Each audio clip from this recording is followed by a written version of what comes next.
Assalamualaikum warahmatullahi wabarakatuh. Kami dari kelompok 3, nama saya Nina Zarita Gaul. Saya Wida Saptika. Dan saya Siswadi. Di sini kami ingin mempresentasikan hasil dari makalah kami, yaitu modul 5 tentang bangun ruang, yang akan dijelaskan saya sendiri. Bangun ruang itu terbagi menjadi 2 KB. Yang pertama, KB pertama yaitu bidang banyak dan bangun ruang. A. Unsur-unsur ruang. Unsur-unsur ruang itu terbagi menjadi 3, yaitu ada yang pertama ada titik, yang kedua ada garis, dan yang ketiga ada bidang.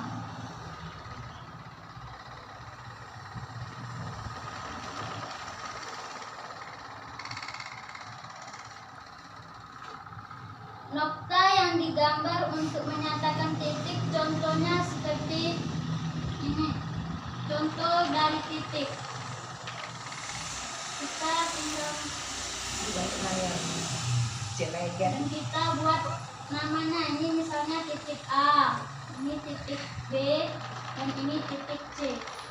Sedangkan garis, ruas garis adalah bagian atau patahan dari sebuah garis. Contoh gambar garis seperti ini.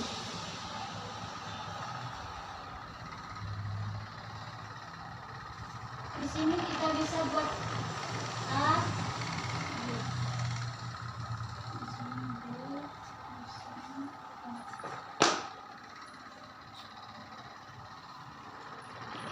titik A disebut titik pangkal sinar. Sinar berpangkal tetapi tidak berujung. Apabila ruas garis AB diperpanjang terus-menerus ke kiri, maka terjadilah BA. Titik pangkal BA adalah titik B. Yang ketiga, bidang. Secara intuitif kita dapat membayangkan suatu bidang sebagai permukaan suatu, contohnya seperti meja. Contoh gambar bidangnya.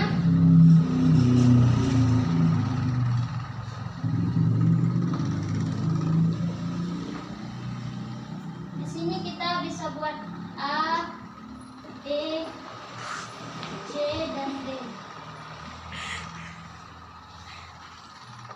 Karena bidang datar meluas terus-menerus ke segala arah, maka tidak mungkinlah kita menggambarkan bidang itu seluruhnya.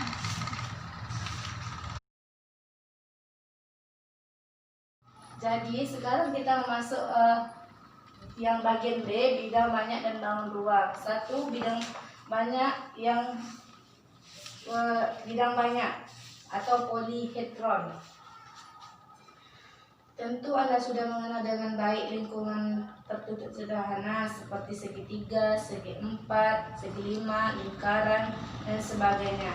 Segitiga, segi empat, dan segi lima adalah contoh-contoh segi banyak. Sedangkan lingkaran tentu bukanlah contoh segi banyak. Seperti ini contohnya.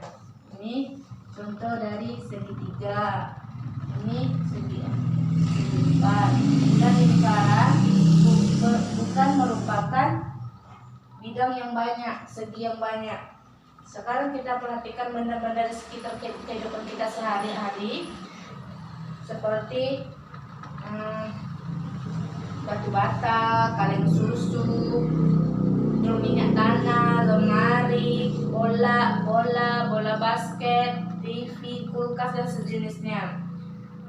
Dalam geometri bangun ruang, batas-batas benda seperti itu disebut permukaan tertutup sederhana. Lihat di modul gambar 5.6. Lengkungan tertutup sederhana membagi bidang atau menjadi 3 bagian lepas, yaitu bagian luar, lengkungan tertutup sederhana sendiri, dan yang ketiga bagian dalamnya. Selanjutnya, berikut ini adalah beberapa contoh yang bukan bidang banyak. Di modul 5.8a, bukan bidang banyak karena mempunyai lubang. Gambar 5.8b, bukan bidang banyak karena bidangnya lengkung. Dan gambar 5.8c, bukan pula bidang banyak karena daerahnya tidak tertutup. Seperti kehidupan kita sehari-hari itu gelas, mangkuk, piring, atau sejenis macam yang lainnya.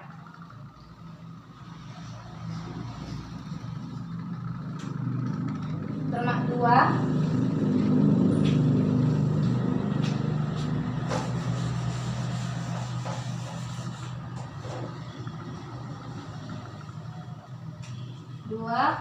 Bidang banyak beraturan.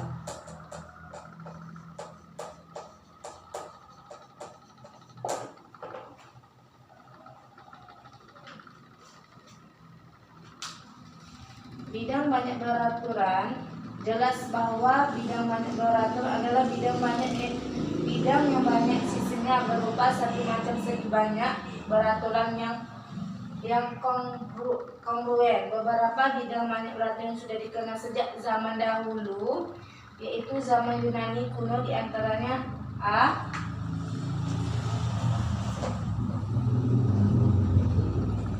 Yaitu bidang segi 4. B.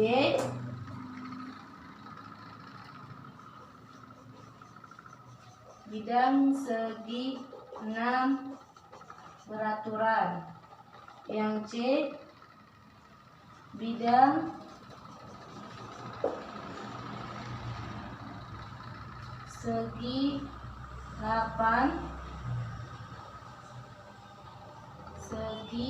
8 beraturan, dan seterusnya. Dilanjuti oleh siswani. Yang masuk kita bagian 3, yaitu bangun ruang.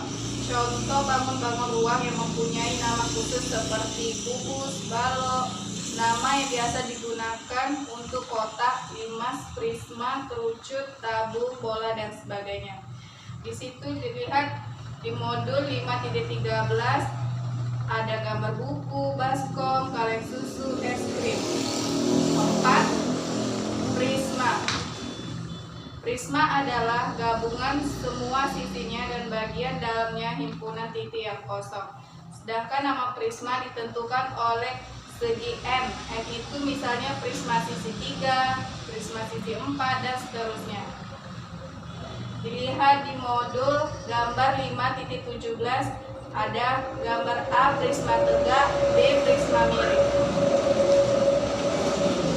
5. Limas atau piramid. Limas merupakan salah satu bangun ruang yang perlu kita ketahui untuk lebih memantapkan konsep tentang bangun ruang. Limas atau piramid. Limas merupakan salah satu bangun ruang yang perlu kita ketahui untuk lebih memantapkan konsep tentang bangun ruang. Limas ialah suatu benda ruang yang dibatasi oleh sebuah segi banyak dan segitiga yang mempunyai titik puncak persekutuan di luar segi banyak tersebut. Sedangkan sisi-sisi segi banyak itu merupakan alas-alas segitiga itu.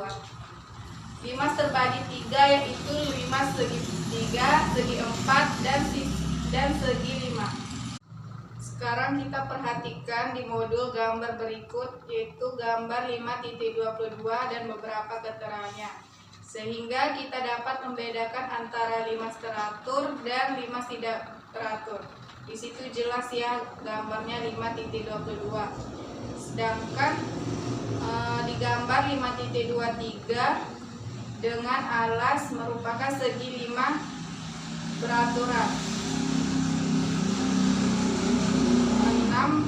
bidang 4. Seperti telah disebutkan di muka bahwa 5 segitiga dinamakan juga bidang 4 karena dibatasi oleh 4 buah bidang.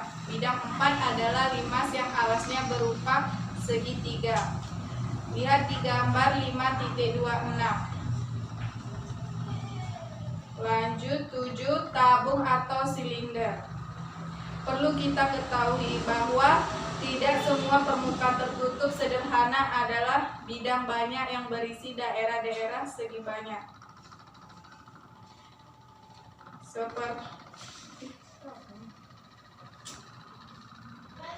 Seperti benda-benda seperti kaleng susu, drum minyak tanah, kaleng, dan sejenisnya merupakan tabung lingkaran tegak. Jika kita menyebut tabung, maka yang dimaksud adalah tabung lingkaran tegak. Tabung lingkaran tegak atau kita sebut tabung, permukaannya terdiri dari 2 buah lingkaran beserta bagian-bagian dalamnya dan sebuah sisi lengkung.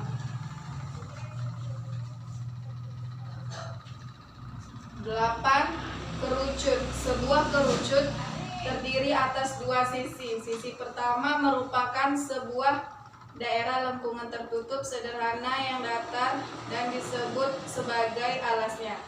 Sisi kedua merupakan daerah lengkungan tertutup sederhana yang terjadi karena sebuah titik dihubungkan oleh ruas garis-garis dengan tiap titik di tepi alasnya. Seperti gambar 5.31.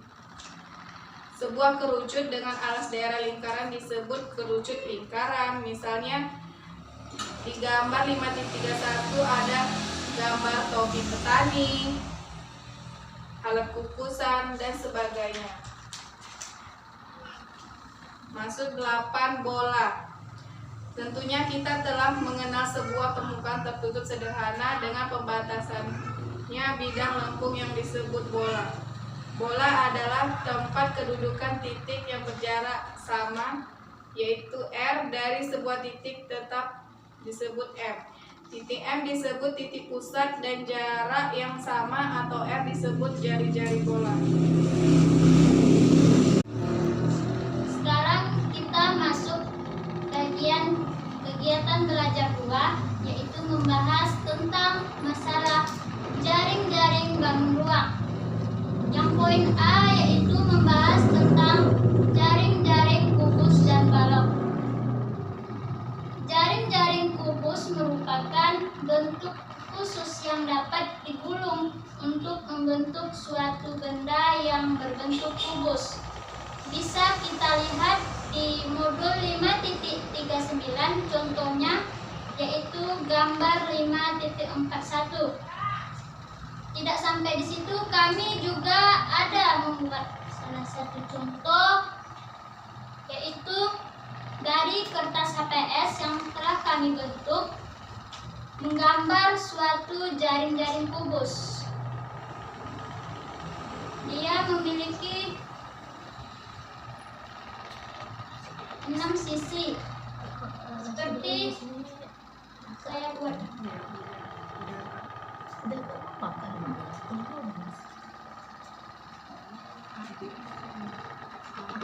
Ini adalah gambar dari jaring-jaring kubus.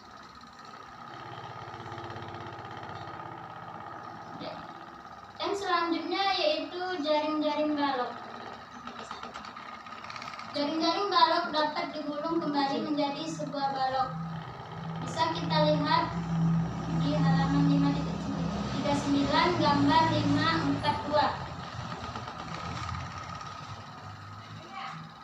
Jaring-jaring balok. Sekarang kita memasuki jaring-jaring limas. Sekarang kita perhatikan kembali bangun ruang bernama limas.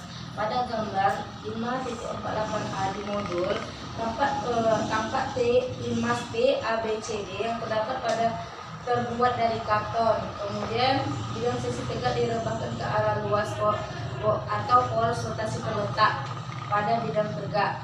Limas tersebut diiris menurut TA, TBC, dan TD.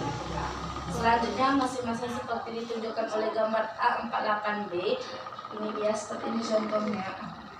Seperti ini contohnya. Akhirnya semua bidang tegak terletak pada bidang pemuat alas. Bangunan geometri yang diperoleh merupakan jaring-jaringan limas seperti contoh sini. Dalam proses pembelajaran pembuatan model jaring-jaringan limas seperti contoh 548, ada beberapa hal yang perlu kita perhatikan untuk dipahami secara bersama. Untuk lebih jelasnya lagi, kita perhatikan proses pembelajaran pembuatan berbagai bentuk jaring-jaringan limas sebagai mana telah dibicarakan di atas. Berikut ini adalah contoh pembelajaran pembentukan macam-macam jaring-jaringan limas, khususnya untuk limas segitiga dan limas segitiga beraturan, limas segi empat beraturan. Di sini kami membuat contoh dari limas segitiga beraturan. Di sini kita bentuk dia seperti ini, seperti segitiga dulu, seperti ini. Baru kita bentuk dia seperti bentuk limas beraturan. Seperti ini contohnya, kawan-kawan. Seperti ini contohnya bentuk limas beraturan. Dan satu lagi, di sini kami membuat bentuk limas persegi empat beraturan. Contohnya seperti ini, kawan-kawan semua. Nih, seperti ini contohnya. Ini dinamakan segi empat beraturan, limas segi empat beraturan.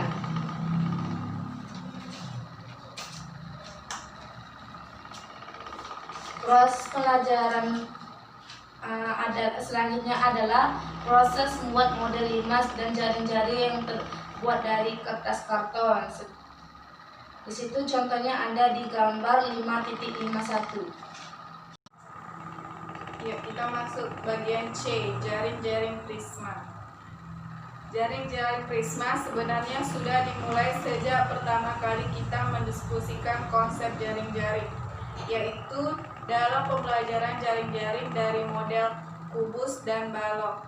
Ingat konsep prisma dalam kegiatan belajar mengajar satu bahwa balok dan kubus adalah prisma yang istimewa. Karenanya, dalam pembelajaran jaring-jaring prisma sekarang ini akan kita diskusikan model prisma bentuk lain. Misalkan kita akan menunjukkan salah satu bentuk jaring-jaring prisma tegak dengan alas segi 6 beraturan seperti terlihat pada gambar 5.52. Lihat di modul. Dan ini kami ada membuat jaring-jaring prisma dari kertas HPS. Di sini ada 6 sisi. 1, 2, 3, 4, 5, 6. Dan dilipat untuk menjadi prisma tegak segi 6 beraturan. Seperti ini ya. Sekarang kita masuk bagian D, yaitu jaring-jaring tabung dan jaring-jaring kerucut. Sekarang kita bahas dulu masalah tabung. Tabung atau bisa disebut juga silinder merupakan sebuah bangun ruang 3 dimensi yang dibentuk oleh 2 buah lingkaran identik yang sejajar dan sebuah persegi panjang yang mengelilingi kedua lingkaran tersebut. Tabung juga memiliki 3 sisi dan juga 2 rusuk. Tabung juga memiliki sifat-sifat. Di antaranya yang pertama, tabung bagian alas dan bagian atas berbentuk lingkaran. Tabung bagian alas dan bagian atas berbentuk lingkaran dan besarnya sama. Memiliki 3 sisi, yaitu alas, atap, dan bagian selimutnya. Alas, bagian tutup, dan bagian selimutnya. Tabung juga memiliki beberapa jenis. Ada 2 jenis, ada tabung terbuka dan ada tabung tertutup. Di dalam kehidupan kita sehari-hari, kita bisa melihat contoh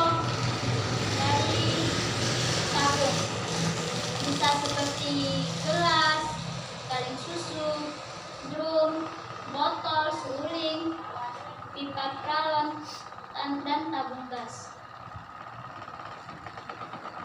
Begitu juga dengan jaring-jaring kerucut. Kita juga bisa melihat contohnya seperti topi orang-orang sawah itu berbentuk kerucut. Demikianlah hasil video yang telah kami buat, yaitu membahas tentang masalah bank uang. Lebih dan kurang kami mohon maaf dan kami sudahi. Wabillahi taufiq wal hidayah. Wassalamualaikum warahmatullahi wabarakatuh.